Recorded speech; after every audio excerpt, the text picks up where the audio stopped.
तर आज मला बनवायची आहे मोड आलेल्या मटकीची सुकी भाजी। तुम्ही बघू शकता याला किती मोड आलेले आहेत। तर मोड आणणं खूप सोपं आहे। 7-8 तास पाण्यामध्ये भिजू घातले, त्यानंतर 10-12 तास कपड्यामध्ये बांधून ठेवलं होतं आणि इथे पीठ पण मळून घेतलंय। आणि ती जी मटकी आहे तिला हळद मीठ टाकून थोडंसं पाण्यामध्ये उकडून घ्यायचं आहे। आणि थोडक्यात मी तुमच्यासोबत याची रेसिपी शेअर करते।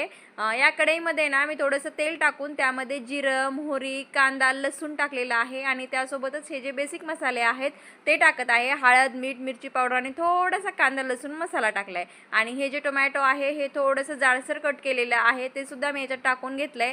आणि त्याचबरोबर ना याला थोडंसं परतून घेतल्यावर थोडीशी कोथिंबीर टाकायची आहे यामध्ये आणि लगेच उकडलेली मटकी यामध्ये टाकून द्यायची आहे। तर इथे ना माझ्या बाळाला खूप भूक लागलेली आहे, त्याला डब्बा पार्टी करायची आहे। तर मी ह्याच लेवलला त्याला मटकी थोडीशी काढून दिलेली आहे आणि डब्बा भरून दिलाय बघा, कारण त्याला खूपच भूक लागली होती आणि उशीर झालाय स्वयंपाक करायला।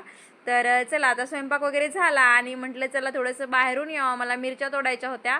तर इथे आले तर बघते काय झाड माझं कुणीतरी आंब्याचं उपटून फेकलंय, तर तरीसुद्धा ते हिरवं आहे। तर मी त्याला ना परत लावणार आहे बघा। आणि हे कराळाचं झाड आहे इथे। तर चला व्हिडिओला इथेच एंड करते, बाय।